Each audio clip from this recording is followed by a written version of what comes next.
Walk around the puddle. Walk around. Alyssa, please.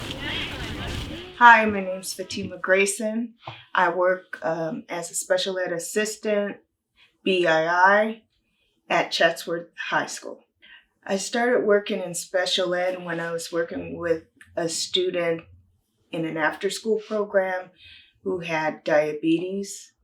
And one day his sugar dropped to 13. And I was able to recognize that he needed help and took care of his needs. And then we called the parent, and then the mother suggested that I would work with him in the classroom because he was having problems in the classroom where the teacher wasn't paying attention to seeing him when his sugar was dropping. It led to special education because I had taken the test, and so I was a special ed trainee, and I was able to complete my hours with that student. And then I was bumped up to assistant. I'm actually working with intellectual disability students right now, and I really enjoy it. We're in a community-based instruction program, so we go out into the community. The kids exchange money, learn how to count and count up, get the receipt and their change, and it gives them, life skills is what we're teaching them throughout the weeks. There you go. You get this one? Alyssa, can I get more bags, please? Daniel, go ahead. Put your cookies in here.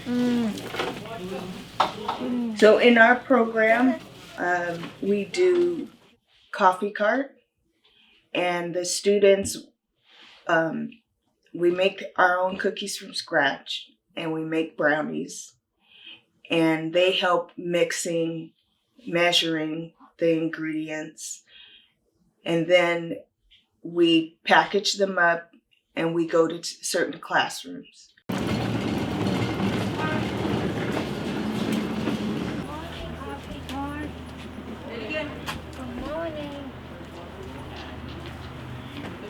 The whole program is based around life skill training. They get to help with exchange with the goods, and they actually count the money, so they see that process of exchanging money. One cookie's $1, so they get the $1, they give them the cookie. So not only do we exchange with the coffee cart, inside the classroom, we wash clothes, we fold them, and we put things away. And again, with the coffee cart and making the brownies, we're teaching them to measure, right? So they follow a recipe and measure, and we count, hey, this 9 cups of flour, or, 8 ounces of oil, 3 eggs. And so they learn all that and how to mix that and crack an egg and stir it up, so that's part of it. So, we're teaching them, table manners also, reminding them, guiding them. Not only are they, when I'm there, they're eating, some of them they're prone to choke. And one student is prone to elope, so at times he'll just jump up and run away. So that's one of the reasons why I'm at close proximity with them. And, again, it's gross motor skills, opening up the milk carton or the juice, or even getting out their straw and placing it, in the juice carton. So they learn that, and we, have to slow some of them down because they will actually eat too fast, and then that there leads to the choking. Okay.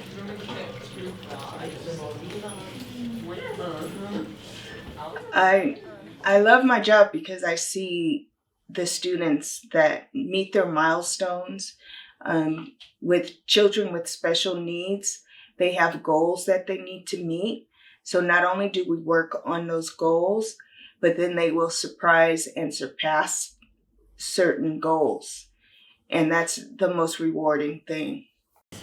the space iPad.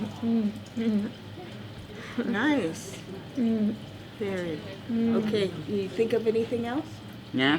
What else? I have a student who is nonverbal, but he's an excellent reader, and he also spells very well. So he loves to type in the computer. So when we have an assignment where we have to type, I can say the word and he can type it in. And then I'll remind him like to use the space bar and the shift bar. And then watching them navigate the laptop. And that's one of the triumphs that I love seeing. Who has yellow eyes? Me, I do. You have yellow eyes? Yeah. Maybe they're just John's. My eyes are balls. Everybody has the opportunity to learn more and not to label. Of course, there's certain things that we need to be aware of with each individual, but there's so much more potential. And to show them that is important. And that's what I think the special ed program is about.